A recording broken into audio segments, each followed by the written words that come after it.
Con el gobierno de O'Donnell, el conocido como Gobierno Largo, que tuvo lugar entre 1858 y 1865, toda la energía nacional, como ahora mismo y sin solución de continuidad, se gastaba en ditirambos, insultos y actos inútiles. Dos ejemplos del esperpento los encontramos en la Guerra de África de 1859 y la de Extremo Oriente, donde en ningún caso el ejército español tenía permiso de las potencias europeas para ganar posiciones seguras. ¿Qué motivos hubo entonces para acometerlas? Las acciones, que no eran sino de mera propaganda, eran criticadas por la oposición también como mera propaganda. Así, Blasco Ibáñez señalaba: en guerras imbéciles y ridículas consumió O'Donnell miles de millones y mucha sangre española. Y para completar su despilfarro soldadesco llegó a gastar 2.000 millones en la construcción de cuarteles para aquel ejército permanente que arruinaba el país. Gracias a O'Donnell, que tan rastrero y cobarde se mostraba con las potencias fuertes, España fue considerada como un verdadero azote por todos los pueblos débiles y fuimos a los ojos de Europa una nación de fanfarrones que sin tener para vivir gastábamos como unos locos en absurdas empresas guerreras. En este ambiente, que a pesar de los saltos de fechas que aquí acometemos era permanente, el 10 de abril de 1865 ocurren los hechos de la noche de San Daniel. El 25 de febrero de 1865, Emilio Castelar publicó un artículo titulado El rasgo, en el que criticaba la desamortización del patrimonio real que se estaba llevando a cabo, por el cual el 25% de los bienes desamortizados quedaban para atender los gastos de la Casa Real. Hasta aquel mes de febrero de 1865, la crítica popular a la reina se ceñía a su vida privada, pero que parecía justificarse por el matrimonio forzado con Francisco de Asís, al que popularmente se tenía por homosexual, impotente y poco hombre. La corrupción quedaba en el imaginario popular para la reina madre María Cristina y su entorno, pero el asunto de El rasgo situó a Isabel II al mismo nivel que a los corruptos que se enriquecían a costa del pueblo. Los republicanos utilizaron aquello para reforzar la idea de que la monarquía era un régimen corrupto e inmoral que venía a demostrarse por aquel episodio. En ese ambiente de menosprecio por el pueblo español, tan semejante al existente en 2022, el 10 de abril de 1865 se produjo una manifestación de obreros y estudiantes concentrados en la Puerta del Sol de Madrid, que fue duramente reprimida por fuerzas de la Guardia Civil y tropas a pie y a caballo, que efectuaron disparos contra la multitud, seguidos de cargas de caballería a bayoneta calada. La acción dejó 14 cadáveres tirados por las calles y 193 heridos. Además, se fusilaron a 66 personas. Muchas de las víctimas eran simples viandantes que andaban paseando en aquella primaveral noche madrileña conocida como la noche de San Daniel. Era Narváez, presidente del Consejo, y su ministro de Gobernación, González Bravo, ambos del Partido Moderado. El ambiente guerra civilista no daba tregua, motivo por el que el 3 de enero del 66, en Villarejo de Salvanés, se produjo un nuevo levantamiento a cargo del general Juan Prim y del general Lorenzo Milans del Bosch, que, resultando fracasado, significó el exilio de Prim, que desde Portugal envió un manifiesto en el que señalaba: «¿He terminado mi obra? ¿Me declaro vencido? No y 1000 veces no». Casi 6 meses después, el 26 de junio del 66, se produjo un nuevo intento revolucionario a cargo del capitán Baltasar Hidalgo de Quintana, que acabó en fracaso. Los demócratas entregaron armas al pueblo, teniendo como centro operacional el cuartel de San Gil, que sería finalmente tomado por los zapadores de Gerona al mando de O'Donnell. Después de una lucha encarnizada, no solo a tiros, sino con arma blanca y cuerpo a cuerpo, el gobierno logró vencer la revolución y desató su sed de venganza contra los vencidos. Se declaró el estado de sitio en casi todas las provincias y los tribunales marciales comenzaron su tarea, haciendo fusilar 34 sargentos, 19 cabos y soldados de artillería y 2 paisanos. Condenaron además a muerte, de la que se libraron por haber huido al extranjero, a Becerra, Aguirre, Carlos Rubio, Castelar, Sagasta, Martos y a otros muchos militares y paisanos.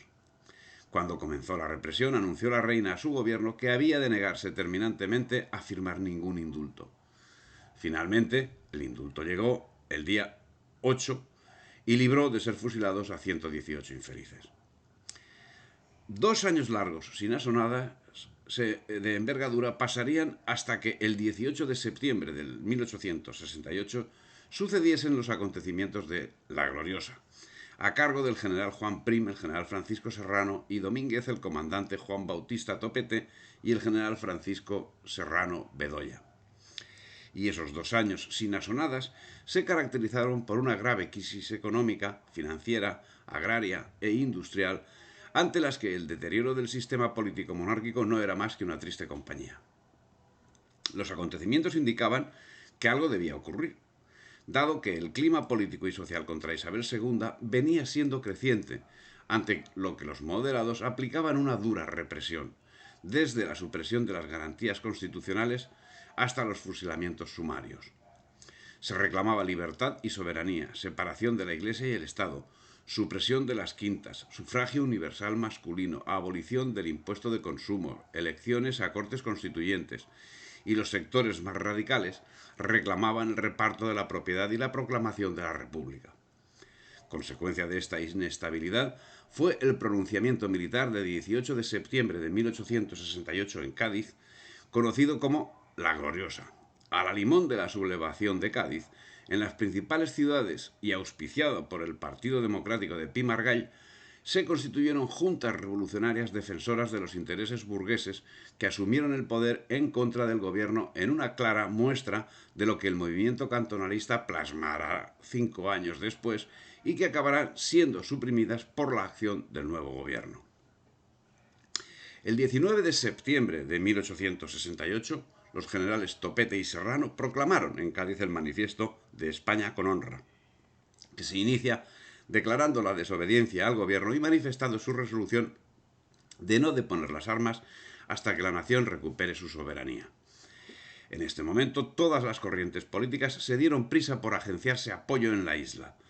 Los revolucionarios trataron de enganchar al capitán general Francisco Lersundi, respaldándolo como jefe de la isla, de Cuba me estoy refiriendo. La destronada reina Isabel II, que había sido sorprendida por la revolución mientras descansaba con su familia en Lequeitio, le telegrafió rogándole y ordenándole que evitara pronunciamientos en Cuba. Pero también recibió el mensaje del pretendiente carlista al trono Carlos de Borbón, quien, considerándose genuino rey de España, pretendió nombrar virrey de las Antillas a Lersundi y concederle una autonomía política a la isla. Carlos de Borbón llegó a nombrar gobernador civil a Miguel Aldama, con la evidente intención de atraer apoyos criollos. Pero Lersundi se mantuvo definitivamente leal a Isabel II, creyendo que la Revolución de Septiembre sería un movimiento pasajero. No obstante, Lersundi se equivocó en sus predicciones. Todo estaba muy bien calculado desde Inglaterra, donde se había producido una alianza entre progresistas y unionistas con la aprobación de los demócratas. Desde Gibraltar y con el apoyo de la flota, que estaba controlada por masones, recordemos que desde aquí entendemos que la masonería no es más que una sección del Ministerio de Asuntos Exteriores británico, tomaría Prim la iniciativa de derribar a Isabel II entrando el 19 de septiembre en Cádiz, suprimiendo al día siguiente la Junta Revolucionaria, y junto a Prim llegaron Práxedes Mateo Sagasta y Manuel Ruiz Zorrilla. El vacío inicial de poder consecuente al estallido revolucionario de septiembre dio lugar a la formación de numerosas juntas revolucionarias que encarnaron las aspiraciones de los liberales más radicales y de los demócratas, aún no divididos entre monárquicos y republicanos. Las juntas sentaron las bases del nuevo régimen al tomar en sus áreas locales decisiones que serían sancionadas posteriormente por el gobierno provisional. Junto a la intervención de militares de prestigio como Prim, Serrano, Primo de Rivera, Dulce, etc., hubo una presencia destacada de civiles de la clase burguesa y media. El objetivo era derrocar a la reina, no acabar con un gobierno. La difusión fue rápida y su éxito dio lugar a un amplio programa de reformas que se desarrollarían en el periodo a que daba lugar la Gloriosa y que será conocido como el Sexenio Revolucionario. en cuyo periodo, tras haber enviado al exilio a la reina, se daría lugar a una monarquía democrática, dos formas de república, la federal y la unitaria, una guerra en Cuba, dos guerras civiles en la península, levantamientos cantonales y un nuevo pronunciamiento militar que significó la vuelta de la monarquía con Alfonso XII. Al estallar la revolución, se organizaron por todas partes juntas revolucionarias, a ejemplo de las de Cádiz y Sevilla, aceptando todas el programa de la democracia, pero ninguna se atrevió a proclamar la república. Si los vencedores de Alcolea hubiesen levantado en aquel mismo campo al nuevo rey, es más que probable que hubiesen afianzado con el nuevo monarca una nueva monarquía. Demócratas había entonces muchos, republicanos pocos, y estos sin la organización ni la cohesión suficientes para apoderarse de una situación traída por el ejército a colación. A pesar de la falta de republicanos, habrían podido también los vencedores implantar la república, que no era difícil hacerla aceptar por una nación que pedía a voces la caída de los Borbones y no presentaba ni tenía candidatos que los pudiesen sustituir. Nos lo confirma el rápido e inesperado crecimiento del Partido Republicano a la vuelta de poco tiempo. Partido que 4 meses después enviaba 70 diputados a las Cortes y al año siguiente ponía 40.000 hombres sobre las armas. Ni se estableció la República, ni se alzó nuevo rey, y las dificultades fueron creciendo cada día. Bien, el caso es que triunfante la revolución se constituyó un gobierno provisional presidido por Serrano, y quedando Práxedes Mateo Sagasta como ministro de Gobernación y Juan Prim como ministro de Guerra.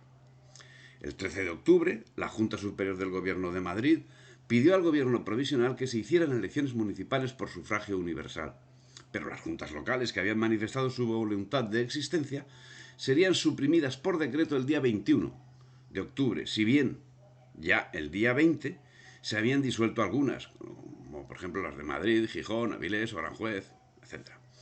Mientras en otras acababan haciéndolo a primeros de noviembre, como en el caso de Barcelona, de Cádiz o de Las Palmas. La situación, no obstante, no iba a ser controlada por el gobierno, y en la madrugada del 4 de diciembre se inició la insurrección en el puerto de Santa María y Cádiz. El motivo supuesto será una cuestión de jornaleros que pedían aumento de sueldo y una resistencia armada de las milicias cívicas, la Milicia Nacional, ahora denominada Voluntarios de la Libertad, que se resistía a dejar las armas hasta que no vieran consolidada su revolución. Al frente de esta insurrección aparecía un nuevo personaje, Fermín Salvochea, cuyo nombre masónico era Germinal. Destacado anarquista que había permanecido 5 años en Inglaterra y que fue acogido con simpatías por Paul y Angulo y Ramón de Cala. Pero los radicales se oponían al nombramiento. Los radicales amenazaban e incitaban desde el periódico El Combate al servicio de los intereses del diputado Ramón de Cala a acciones que llegaron a hacer creer que estuvieron implicados en el asesinato, posteriormente, del general Prim. La mecha, prendida en la ciudad, cuna de movimientos masónicos, se propagó rápidamente a Málaga, Granada, Sevilla y Jerez. El poder central intervendría por medio del general Caballero de Rodas, en una dura represión que, según varios historiadores, causó no menos de 3.000 muertos. En todo el mes de diciembre no cesó la agitación manifiesta o latente que los sucesos de Cádiz produjeron en España. El gobierno atribuyó estos hechos y los que luego sobrevinieron a maquinaciones ocultas de la reacción. Los más activos agitadores del pueblo supusieron que era el gobierno quien movía los tumultos para tener ocasión de echar al Partido Republicano.